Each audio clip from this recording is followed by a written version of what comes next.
Está no ar mais um programa da TV Comunitária do Rio, canal 6 da NET. Agradecemos aos telespectadores que nos acompanham aqui na NET e aos internautas que nos acompanham pelas redes sociais, porque esse programa fica disponível no YouTube e no Facebook da TV. Hoje nós vamos conversar, debater, analisar a Revolução de 30.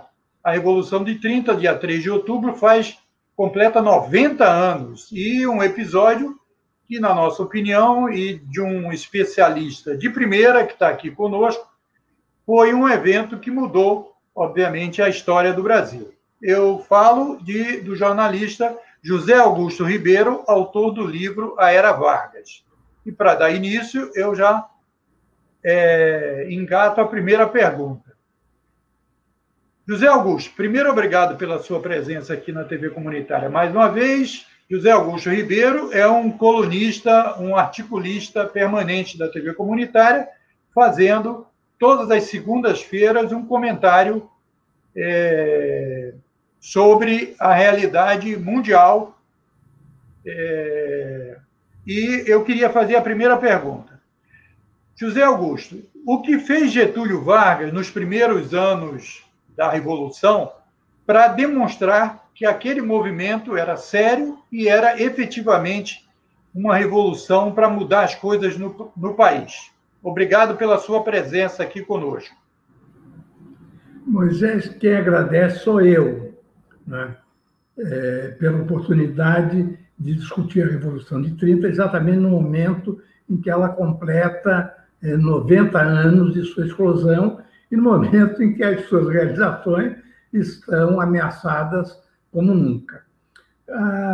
O Getúlio, para você ter uma ideia, já no primeiro mês do governo provisório, que foi instalado no dia 4 de novembro de 1930, a Revolução começou em 3 de outubro, venceu em 24 dias, e já no dia 4 de novembro, o Getúlio tomava posse. No mês de novembro, ele anunciou, adotou 3 medidas importantíssimas. Ele criou o Ministério da Educação, no dia 14, 10 dias depois de tomar posse. No dia 18, ele assinou o decreto que criava a Ordem dos Advogados do Brasil. E no dia 26, ele criou o Ministério do Trabalho. A importância dessas 3 medidas no primeiro mês do governo provisório da Revolução de 30 foi a seguinte: na questão da educação, tinha sido abandonada no Império, em primeiro lugar, porque o Império era escravagista, só aboliu a escravidão no penúltimo ano de sua duração, então não se cogitava de educação básica, embora tivessem sido criadas algumas faculdades, direito, medicina, creio também engenharia. Mas a criação do Ministério da Educação resultou no seguinte: num período de tempo em que a população do Brasil cresceu 1/3, as matrículas escolares cresceram 3 vezes. Ou seja, muita gente que não tinha muita criança que não tinha nenhuma oportunidade passou a ter oportunidade. O Brasil começou a se alfabetizar, né? Em 10 anos do início do governo provisório, as escolas primárias cresceram mais de 50% em todo o Brasil. Os estudantes por 1.000 habitantes cresceram 60%. As matrículas nas escolas de primária, de primeiro grau, cresceram 75%. E os alunos no ensino secundário tiveram um crescimento ainda maior, cresceram 150%. Isso já demonstra o alcance daquela revolução, que foi uma revolução verdadeira.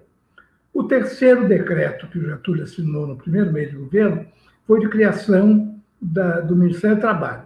Porque antes dele, o presidente anterior, Washington Luiz, dizia que no Brasil a chamada questão social era a casa de polícia. O Getúlio, na campanha eleitoral, contestou isso. E uma de suas primeiras decisões foi criar o Ministério do Trabalho, que, com o tempo, criou o salário mínimo, que é o maior instrumento de redistribuição de renda que existe na sociedade capitalista, né?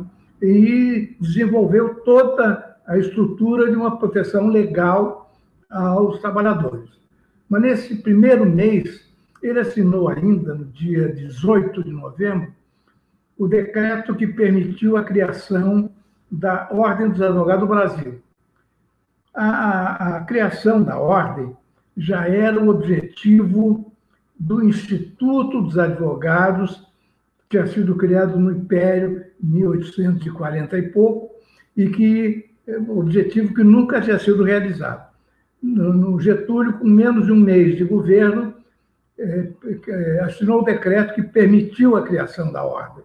Isso aconteceu nas seguintes circunstâncias. Havia uns mais exaltados no grupo dos revolucionários que queriam que o Getúlio fechasse o Supremo Tribunal, ou pelo menos demitisse todos os ministros do Supremo Tribunal, coisa que o golpe de 64 só fez com alguns depois do AI-5.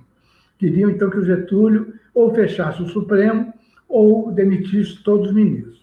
O presidente do Instituto dos Advogados, Levi Carneiro, foi conversar com ele para defender a permanência do Supremo. Ele não só concordou com isso, como assinou o decreto que permitia a criação da Ordem, o que foi o primeiro passo do governo provisório da Revolução para se tornar um governo com um patamar de segurança jurídica que já sinalizava para um futuro de reconstitucionalização, a criação da Ordem dos Advogados. Neste momento que nós falamos aqui, os advogados estão sendo vítimas de uma operação punitiva decretada pelo pessoal da Lava Jato contra os que exercem atividade de defesa de réus dessa mesma Lava Jato. Então, imaginar que há 90 anos atrás, uma das primeiras providências de um governo revolucionário foi criar a Ordem dos Advogados do Brasil, regulamentar a profissão de advogado e garantir esse mínimo de segurança jurídica, significa uma coisa admirável. Foi assim que começou o governo provisório da Revolução de 30. E depois ele foi se prolongando, ele enfrentou resistências, né? Mas aí você pergunta o que você achar necessário.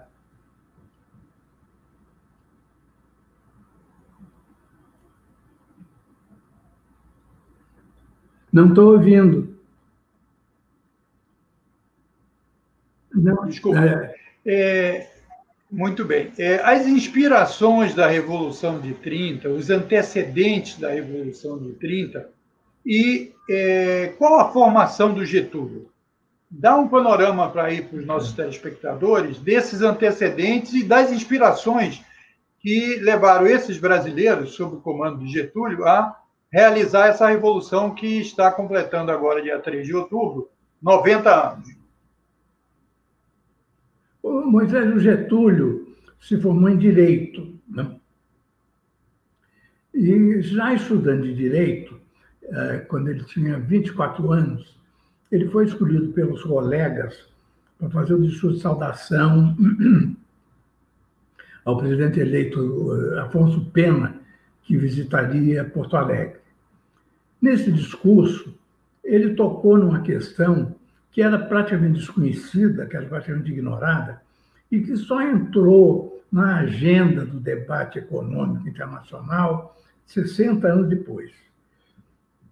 Ele protestou nesse discurso contra o que ele chamou a coação da história.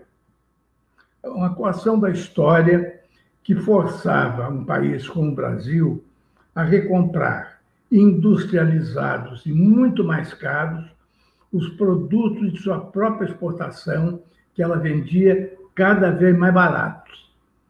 O Brasil exportava muito minério de ferro, de boa qualidade, e importava todos os produtos siderúrgicos elaborados com minério de ferro.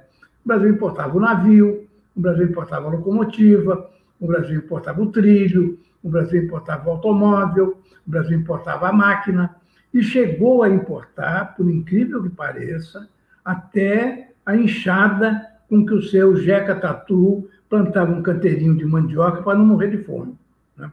Então, quando Getúlio protestou contra essa equação da história, ele estava dizendo implicitamente que o Brasil precisava se industrializar a partir do desenvolvimento de uma indústria siderúrgica própria, para então começar a produzir as máquinas, começar a produzir os trilhos, começar a produzir a locomotiva, de repente começar a produzir os navios.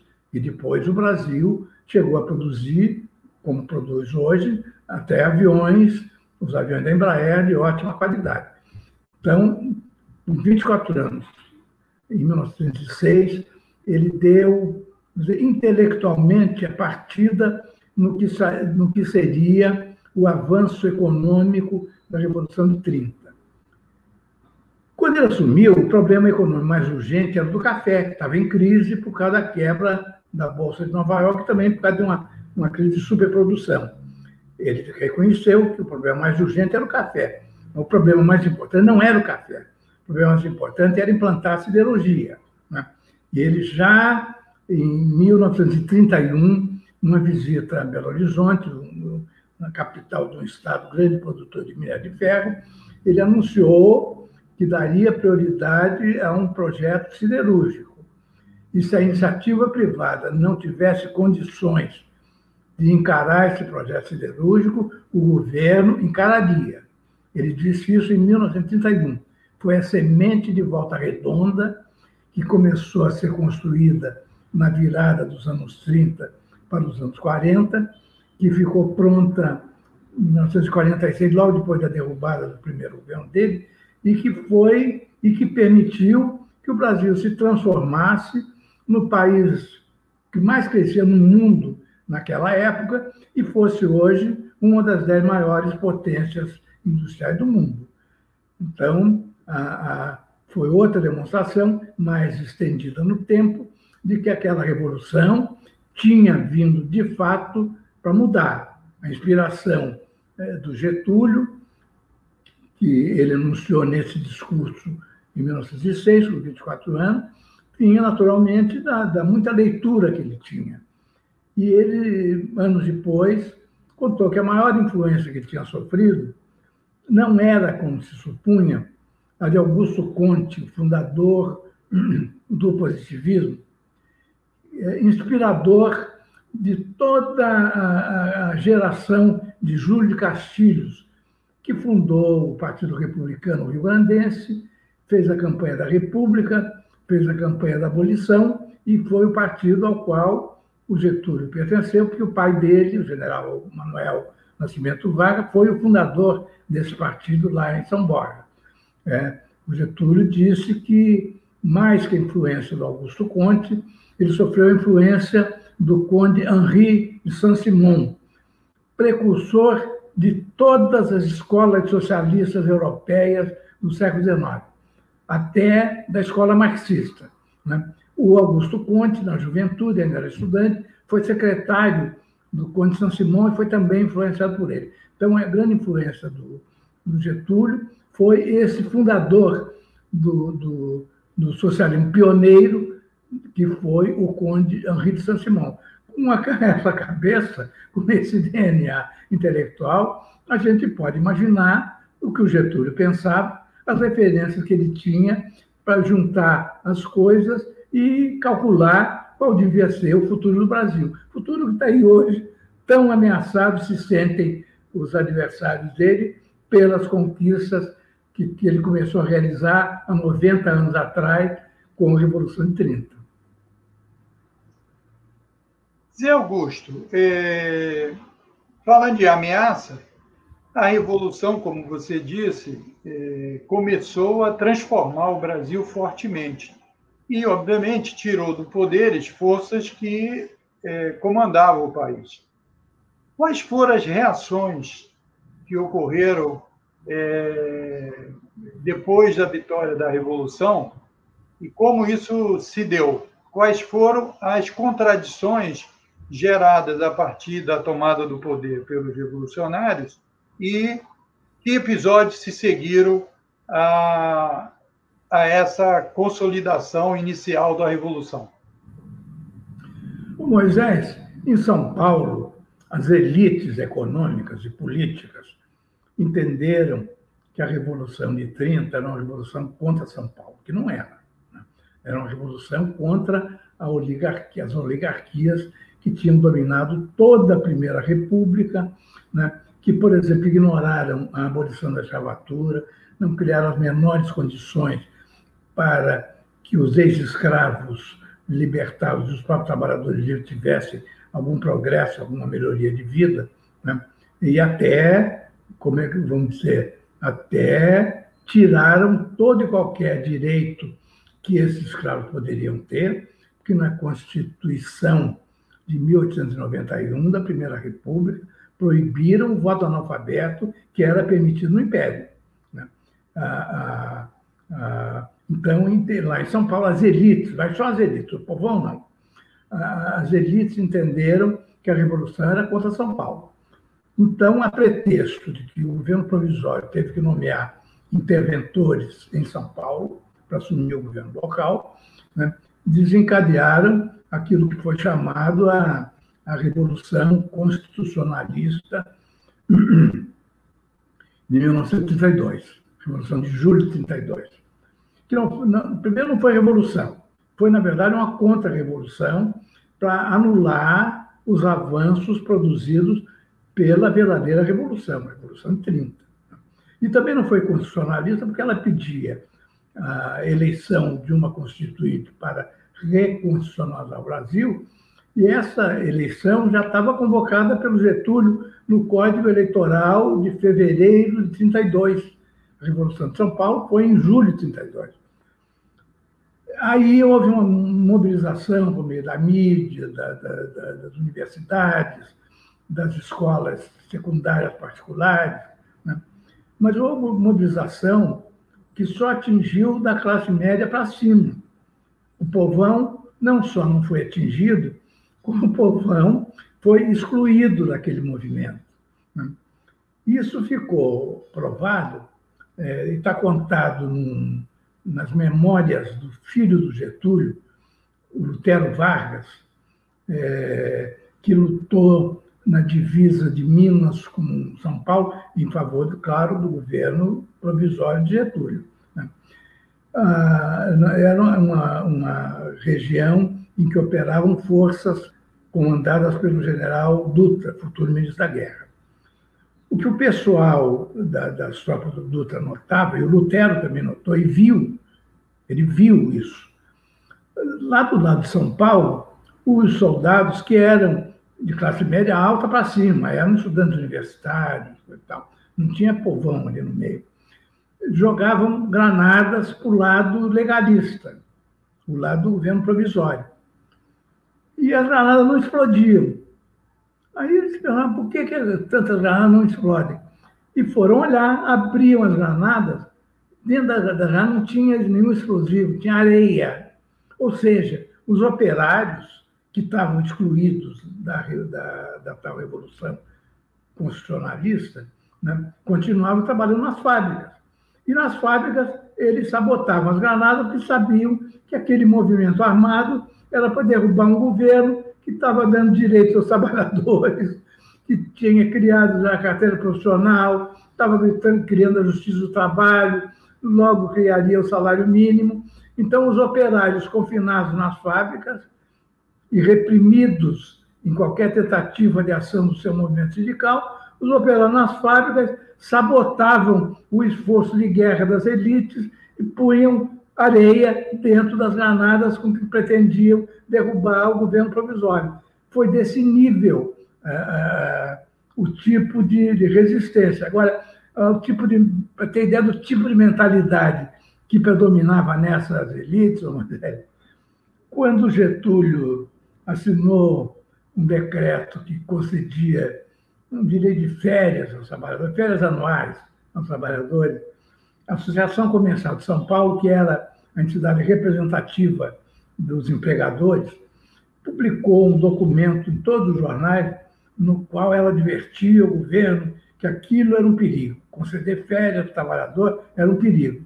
E explicava por quê. Segundo ela, né, esses operários, com essas férias, não vão ter o que fazer, vão se entupir de cachaça e vão sair por aí matando uns aos outros.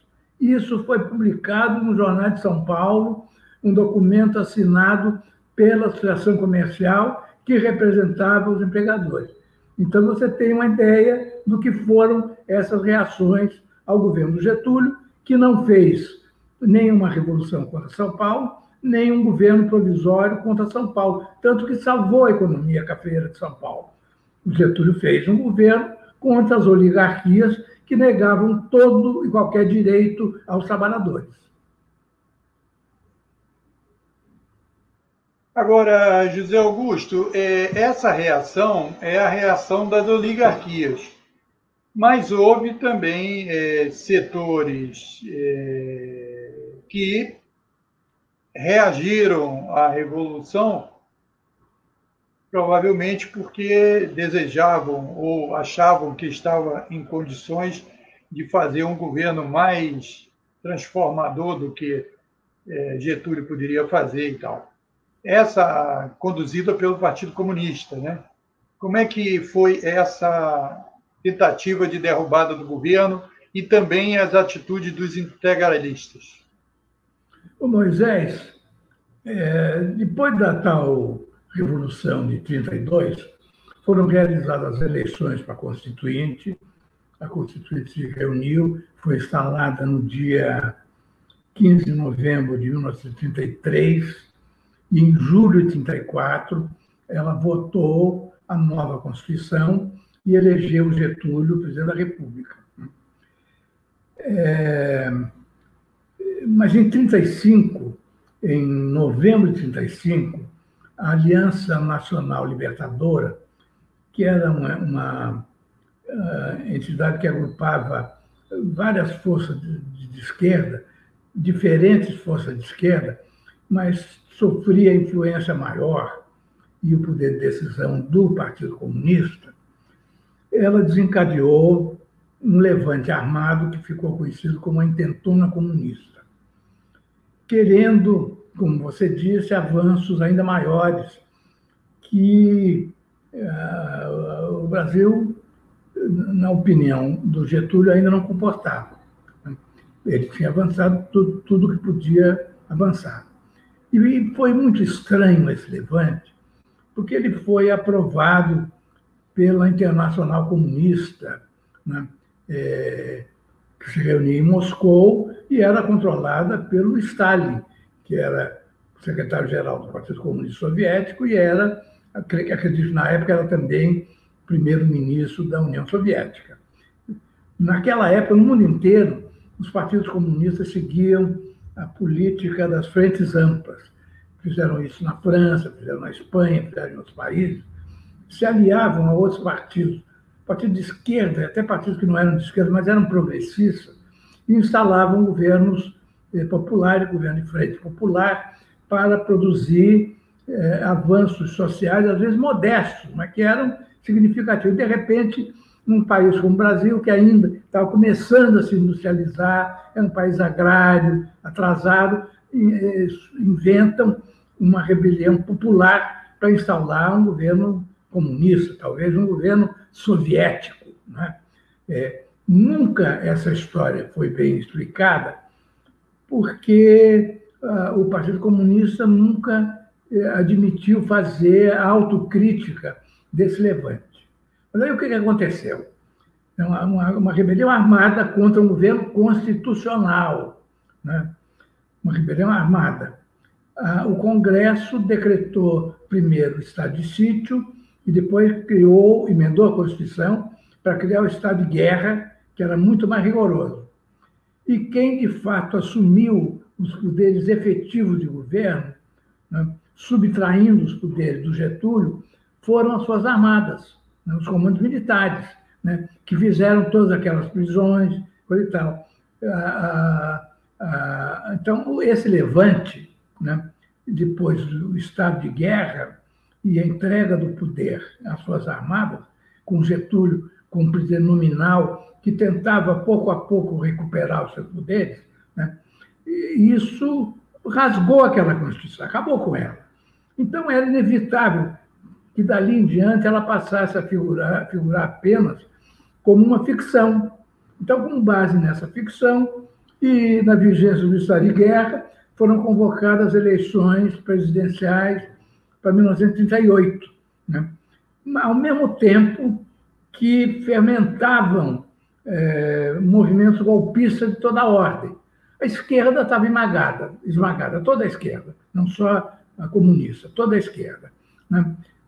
Mas os integralistas cresceram muito em função do levante comunista, né? Muita gente no Exército e na Marinha aderiu ao integralismo, que se filiava ao fascismo do Mussolini e, de certa maneira, ao próprio nazismo do Hitler, passaram a apoiar o integralismo porque era uma barreira contra o comunismo.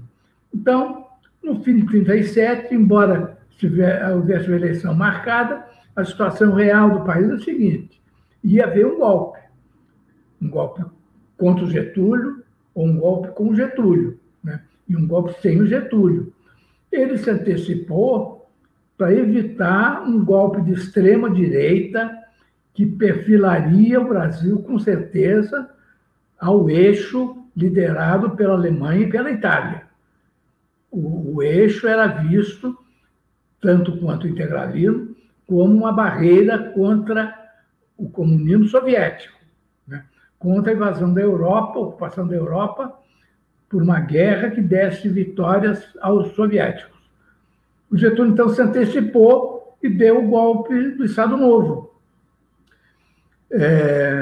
Golpe que, no começo, iludiu os integralistas, iludiu Hitler, iludiu Mussolini, que achavam que o Estado Novo iria se aliar ao eixo ítalo-germânico, né? Mas isso não aconteceu. Quem percebeu direito o que estava acontecendo foi o Roosevelt, né? E o subsecretário de Estado dos Estados Unidos, Sumner Welles, que era o ministro do exterior, de fato, do Roosevelt, para os assuntos da América Latina, Sumner Welles declarou o seguinte: olha, agora, com o Estado Novo, nós temos certeza de que, sob a presidência e a liderança de Getúlio Vargas, o Brasil vai ficar conosco, o Brasil vai ficar com os Estados Unidos contra o Hitler. E, de fato, logo em 1938, houve um levante integralista para derrubar o Getúlio, derrubar e matar o Getúlio, né? Foi derrotado, né? Alguns alemães ligados à embaixada alemã estavam envolvidos, foram presos, naturalmente, e o embaixador da Alemanha começou a fazer uma campanha na imprensa alemã contra o governo brasileiro, né? Inclusive, ao decretar o Estado Novo, o Getúlio tinha fechado também um partido nazista que funcionava legalmente no Brasil, protegido pela legislação votada pelo Congresso e registrado pela Justiça Eleitoral. Havia um partido nazista cujo presidente era nada menos que o adido cultural da embaixada alemã, chamado Hans Manning von Kossel. O Getúlio fechou o partido nazista, fechou o partido integralista e fechou os outros partidos, né? Então, o embaixador da Alemanha, Karl Ritter, desencadeou uma campanha violenta contra o Brasil na imprensa alemã, na imprensa europeia, influenciada pela extrema-direita, para desestabilizar o governo brasileiro, né? O Getúlio expulsou o embaixador alemão em 1938. O primeiro chefe de governo nas três Américas que brigou contra o Hitler em 1938. O Roosevelt tinha relações frias, né? Mas nunca o Roosevelt expulsou um embaixador alemão. E além disso, hein, Zé Augusto? E além disso, tinham forças econômicas poderosas dentro dos Estados Unidos que apoiavam o nazismo abertamente, né? E também não se fez nada, né? Sim, havia empresa petrolífera americana colaborando secretamente com o Hitler. Até, às vezes nem não precisasse secretamente, forneciam petróleo ao Hitler para atuar na Guerra Civil Espanhola, que foi uma guerra na verdade, controlada por ele, né? Aviões da empresa alemã que operava no Brasil, da empresa italiana, a alemã chamava Condor Syndicat, e a italiana chamava LATI, Linha Aérea Italo-Brasileira, uma coisa assim. Essas empresas aéreas transmitiam informações sobre o litoral brasileiro para as embaixadas da Itália e da Alemanha, né? Então, o Getúlio já estava em guerra com o nazismo em 1938, né? Agora, uma empresa alemã, a Krupp, se ofereceu para construir a siderúrgica aqui no Brasil depois da guerra. Isso ele negociou, né? Era uma negociação comercial, não era uma negociação política, mas negociou isso até para assustar um pouco os americanos, né, que estavam contra. O Roosevelt queria ajudar o que seria o projeto de Volta Redonda. O Roosevelt queria ajudar, mas a oposição ao Roosevelt era muito grande. Então, Getúlio, negociando com a Krupp, deu armas ao Roosevelt para convencer a imprensa americana, que era muito conservadora, que tinha que apoiar o projeto brasileiro de Volta Redonda para que esse projeto não fosse negociado com a Krupp depois da guerra, né? Então, essa ambiguidade, né, apenas aparente, ambiguidade é aparente, porque negociação política com a Alemanha, o Getúlio não fez. Fez negociação política com os Estados Unidos. E quando a guerra começou, em setembro de 1939, ele já estava negociando com o Roosevelt a cessão das bases aéreas do Nordeste brasileiro. Na primeira semana de 1939, mal tinha começado a guerra com a invasão da Polônia, a filha do Getúlio, dona Alzira Vargas, chegou a Nova York com o marido, o futuro embaixador Hernando Amaral Peixoto, e recebeu um recado para irem a Washington conversar com o Roosevelt. E foram conversar com o Roosevelt tinha na sala dele, no famoso escritório oval, o Oval Office da Casa Branca, tinha um mapa mundi em que aparecia em destaque a distância entre Natal, no Rio Grande do Norte, e Dakar, do outro lado do Oceano Atlântico, no Senegal, então francês. E o Roosevelt mostrou ali com a régua, né? Olha, essa é a menor distância entre o continente americano e o conjunto formado pela África, pela Europa e pela Ásia. Ele sabia que a guerra, então, europeia, ia transbordar, ia atingir o mundo inteiro. Ia chegar um momento em que a única maneira dos Estados Unidos mandarem tropas para a Europa, ou ajuda à Inglaterra, seria por essa rota aérea Natal-Dakar, do Nordeste do Brasil ao litoral do Senegal, na África Francesa. Quer dizer, já em setembro de 1939, essas bases estavam sendo negociadas a partir da visita de Alzira Vargas e de Amaral Peixoto ao Roosevelt e Washington.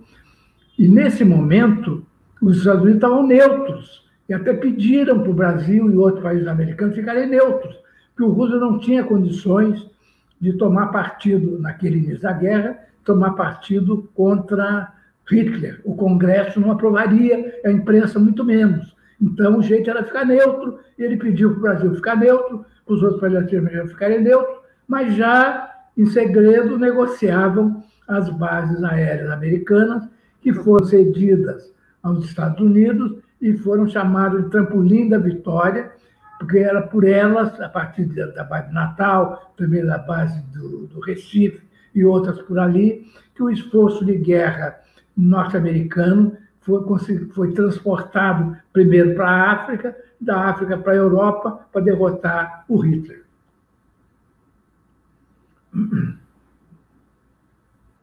Então, e quem paga o pato é o Getúlio, né? O Getúlio é que caminhava para o fascismo, ou o Getúlio é que estava pendências nazistas e tal, e você viu aí, contou muito bem, que nos Estados Unidos ele ficou, inclusive, Getúlio se chocou muito primeiro, enfrentou primeiro os nazistas do que os próprios Estados Unidos, etc., para ver como é necessário a gente ouvi-lo esclarecer todas essas informações para que os incautos não vendam essa ideia que eles propagam por aí. E eu queria falar para você que está nos assistindo, telespectador da TV Comunitária, que a TV Comunitária precisa do seu apoio.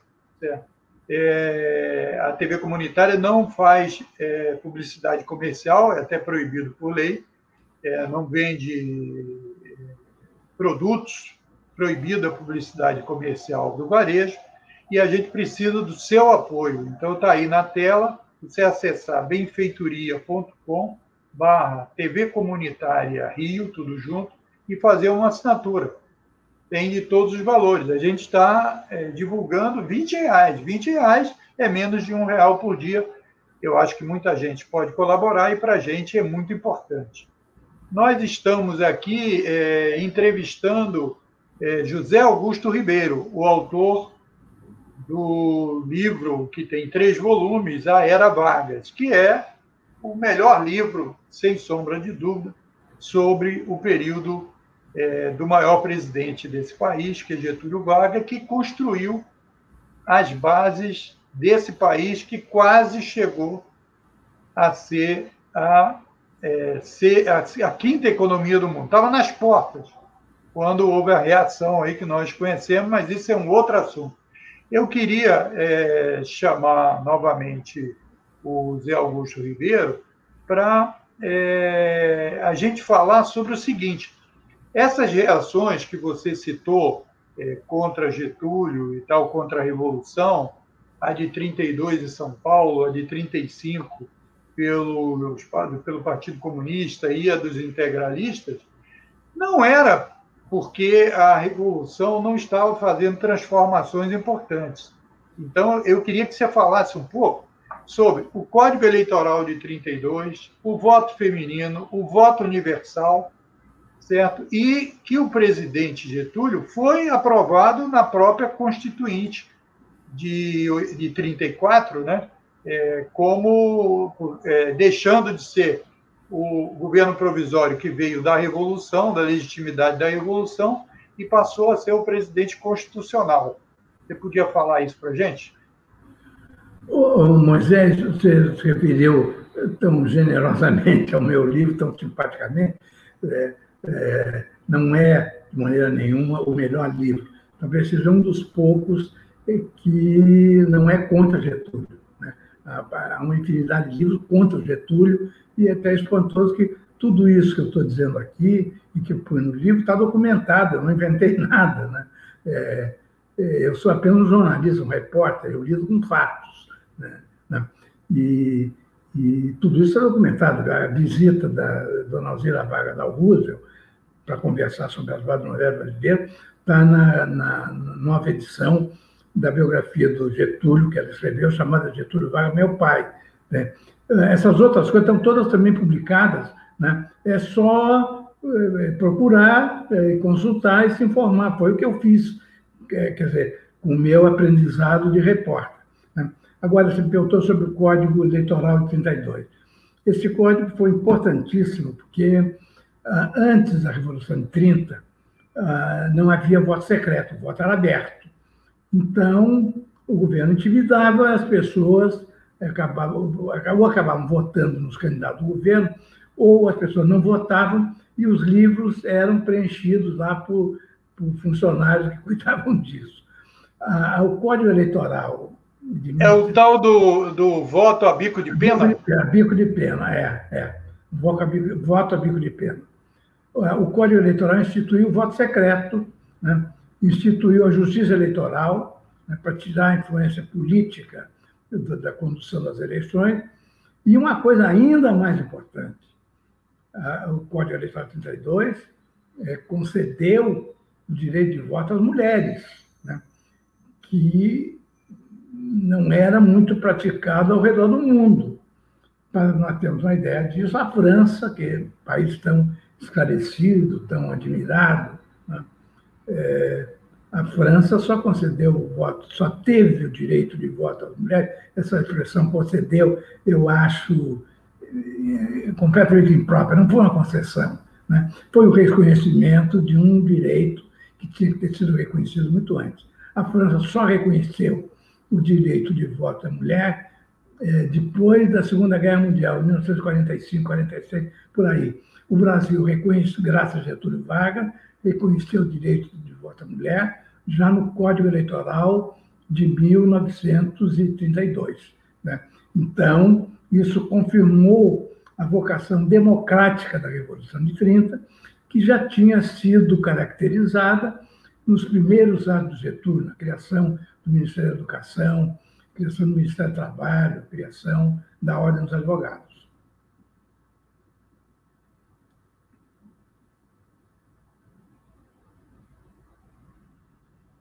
Zé Augusto, agora, vamos entrar num episódio que é muito, ainda, na minha opinião, quando eu falei que o seu é o melhor livro, é porque eu acho mesmo que o seu é o melhor livro, certo? Porque o governo, o movimento que criou todas as bases do Brasil que nós temos, e não é à toa que estamos enfrentando hoje esse movimento todo de desconstrução do Brasil. A gente teve um presidente como o Fernando Henrique Cardoso que declarou que o meu objetivo é acabar com a era Vargas. Ele não conseguiu. Depois, o Temer, certo, veio e tomou várias medidas para destruir conquistas desse período do Brasil. E o novo presidente aí, eleito em 2018, né,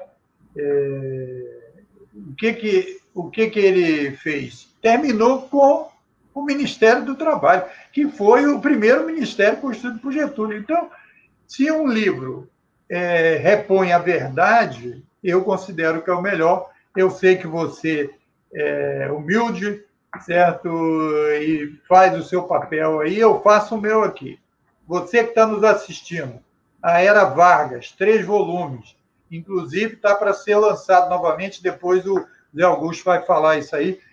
Todo mundo tem que adquirir, tem que ler, certo? Nós precisamos desses conhecimentos que estão compilados lá, os fatos que ocorreram, o entendimento deles e tal. E José Augusto Ribeiro fez isso melhor do que ninguém, na minha modesta opinião. Claro que eu não sei nada, mas eu afirmo isso. E eu queria que você falasse, então, sobre um episódio que eu acho que esse ainda é muito menos entendido. E, em particular, os progressistas, o pessoal de esquerda, ainda não consegue... eu concordo com Getúlio, mas do segundo governo. Eu concordo com Getúlio, mas não o Getúlio ditador. Eu concordo com Getúlio, mas não o Getúlio do Estado Novo. Então, eu queria que você falasse exatamente por que o Estado Novo, você já falou, as reações todas que tiveram, e haveria golpe com ou sem Getúlio. Então, que fosse com Getúlio para construir o Estado Social que ele construiu e as bases do desenvolvimento. E também essa questão que você afirmou, que é a questão do enfrentamento ao partido nazista. Nós tínhamos um partido nazista no Brasil com um alemão na presidência. Isso é uma coisa de louco.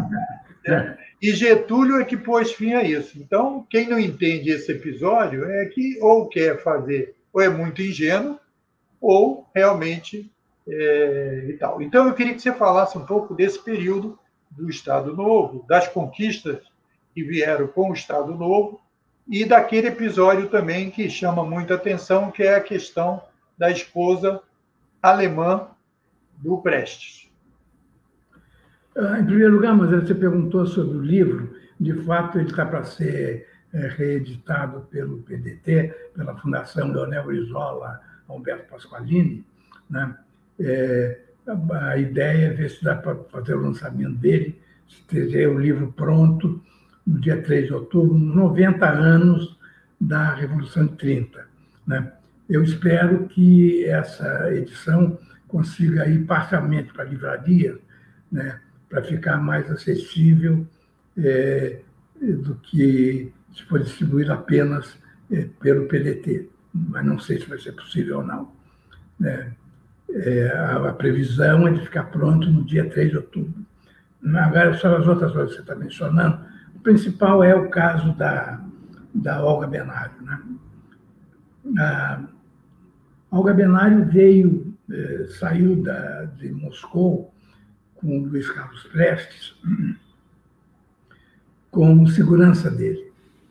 Ela era uma ativista do Partido Comunista Alemão, tinha estado presa na Alemanha pré-hitleriana, estava vivendo na União Soviética e foi escolhida lá pela Internacional Comunista para vir ao Brasil como segurança do Prestes, que embarcou com o propósito de liderar uma revolução armada para derrubar o governo constitucional de Getúlio Vargas. Chegaram aqui, né, se organizaram, entraram em contato com o Partido Comunista do Brasil, entraram em contato com a Aliança Nacional Libertadora, houve um movimento que foi derrotado, né, e em fevereiro de 1936, ela e o Prestes foram presos. Né. Ela foi deportada, ela foi declarada estrangeira inconveniente ao interesse nacional e expulsa do Brasil por um decreto do governo brasileiro. Até hoje se diz que foi uma vingança do Getúlio, que o Getúlio entregou a Olga para os campos de concentração alemães. Em primeiro lugar, a situação da Alemanha naquele momento não era bem essa. Em 1936, houve as Olimpíadas de Berlim, das quais participaram todos os países do mundo. Foi a Olimpíada em que aquele campeão negro americano, Jesse Owens, ganhou lá uma corrida, derrotando um alemão, e o Hitler teve um chilique, caiu fora do estádio para não ter que entregar a medalha para um atleta negro americano. Né? Além de atletas negros americanos, havia atletas negros de vários outros países. E houve até um fato que a história registra. O governo alemão estava querendo se mostrar mais civilizado naquele momento, né? E fez um apelo para que atletas judeus alemães participassem da Olimpíada. As entidades judaicas alemãs se reuniram, houve um grande debate e decidiram participar da Olimpíada, porque era uma maneira de contornar, de criar uma situação melhor para todos os judeus alemães. Então, participaram da Olimpíada de Berlim, essa Olimpíada em que o Hitler não foi entregar a medalha ao atleta negro americano Jesse Owens. Então, essa é a situação da Alemanha. Mas o governo brasileiro não podia ignorar que aquilo era uma ditadura de extrema-direita. Agora, o que aconteceu é que as prisões de todos os envolvidos no levante do Partido Comunista, os casos menos graves o Getúlio foi conseguindo. Né? Ainda não, ele não tinha decretado o Estado Novo, ele não tinha recuperado todos os poderes dele, ele foi conseguindo libertar uns e outros, especialmente aqueles que estavam presos por engano, por equívoco ou por injustiça. Ele conseguiu a liberdade, por exemplo, do Graciliano Ramos, o grande escritor, a quem, em seguida, ele deu um bom emprego no Ministério da Educação para o Graciliano ter meios de continuar sustentando sua família e escrever os seus livros maravilhosos, inclusive Memórias do Cárcere, em que ele conta a sua experiência de prisão depois do levante comunista. Ele conseguiu libertar 3 professores da Alzira, que era estudante de Direito, né? Conseguiu libertar outras pessoas. Né? Então, sempre que dava, ele tentava soltar um preso cuja soltura ele pudesse justificar perante as autoridades militares. Naturalmente, não deu para soltar o Prestes, não tinha como. E no caso da Olga, houve uma imprudência de um advogado dela, que impetrou um habeas corpus no Supremo Tribunal, pedindo para ela não ser expulsa do Brasil. O pedido era específico. Era para a Olga ser sentenciada e cumprir pena no Brasil, não ser expulsa. Esse pedido de habeas corpus foi rejeitado pela unanimidade do Supremo Tribunal. Pela unanimidade do Supremo Tribunal. O que é que o governo podia fazer diante disso? Uma decisão unânime do Supremo e ainda a decisão do Poder Militar. A Olga, então, foi expulsa. Né? É isso que, não digo que explique totalmente, né? Foi um episódio lamentável, né? Ela ter sido expulsa do Brasil. Era melhor... Mas, Augusto, também tem a questão de que essas forças que fazem essa crítica sem analisar esse contexto que você está dizendo, que é o seguinte, a composição do governo era uma composição que tinha setores conservadores na composição, não é isso? E que os setores de esquerda, o Prestes, na Revolução, não quis ser o chefe militar. Então, abdicou de um papel que poderia dar um outro equilíbrio que, no caso desse aí, obviamente, evitaria, certamente, esse episódio, etc. E, segundo, o Prestes também não quis casar com ela, não tem essa questão? Sim. Que poderia evitar também. Então, por que é só o Getúlio que é o responsável? Sim. Tanto o Getúlio enfrentava grande resistência dentro do próprio governo, nas suas armadas, que elas tomaram conta do poder em função do estado de guerra, decretado pelo Congresso, e ele teve que partir para o Estado Novo para evitar um golpe de extrema-direita que alinharia o Brasil com o eixo da Alemanha e da Itália. E houve também, você está mencionando agora, essa hipótese, um dos advogados, não sei se da Olga ou do Prestes, sugeriu que eles se casassem.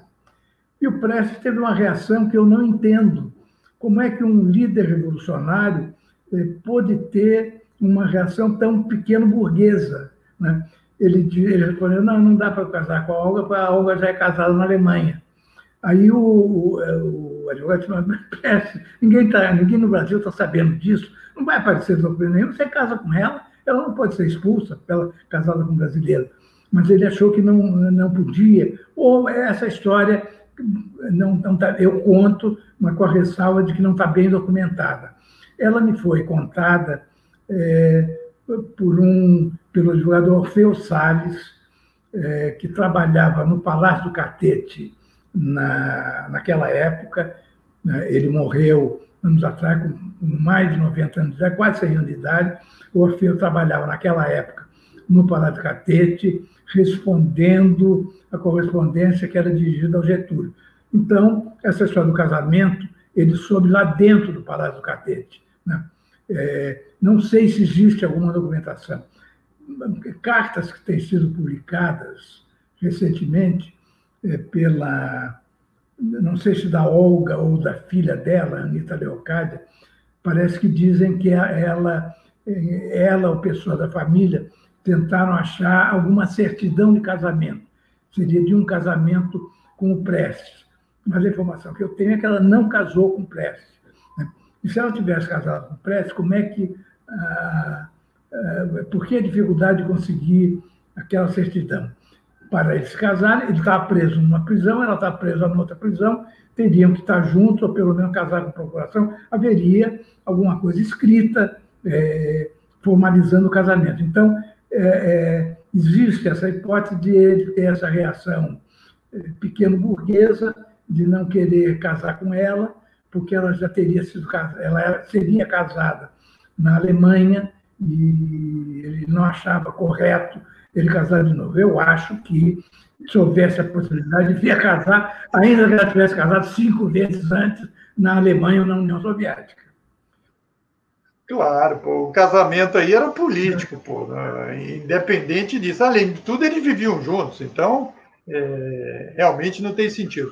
Agora, José Augusto, nós estamos caminhando para o finalmente aqui desse programa, e então eu queria que você desse as últimas... claro que a Revolução 30 nós temos que tratar numa série de episódios, nós até já debatemos isso, e estamos nesse programa exatamente mostrando como é importante a discussão. Então, eu queria que você falasse, para a gente encerrar, qual a importância de entender, de aprofundar, de ter conhecimento dos fatos sobre a Revolução de 30. 2 minutos para a gente encerrar. A Revolução de 30, que estava completando 90 anos, pertence naturalmente ao nosso passado.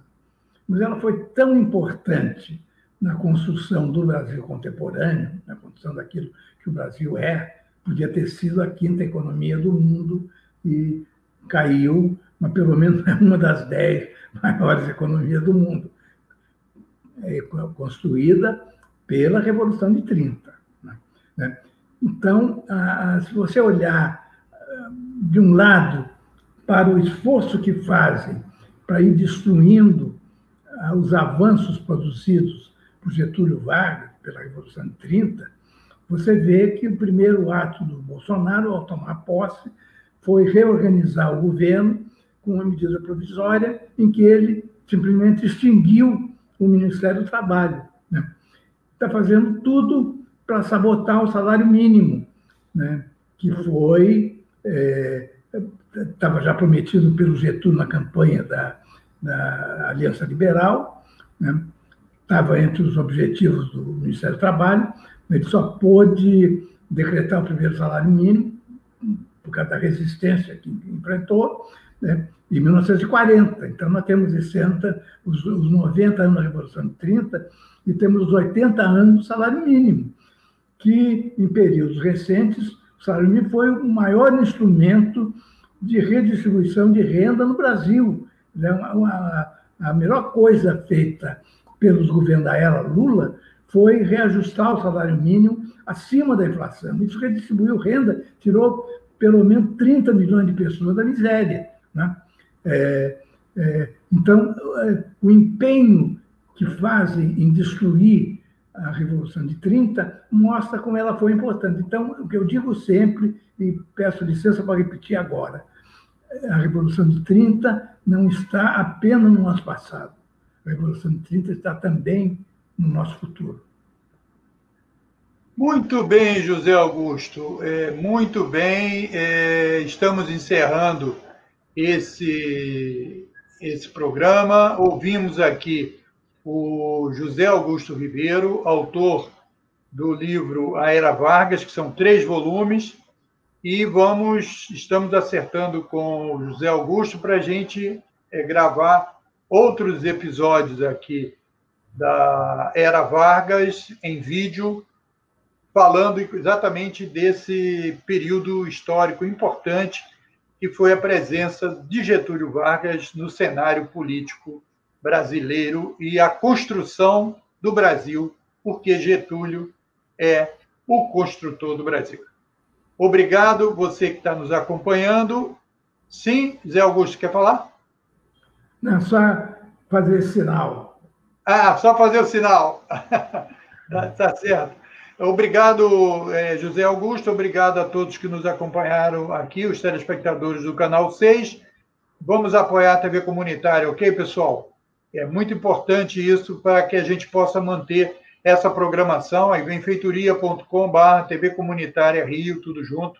Vá lá e faça a sua assinatura. Até um próximo programa da TV Comunitária do Rio, Canal 6 da NET. Fica aí na tela, José Augusto, para a gente encerrar.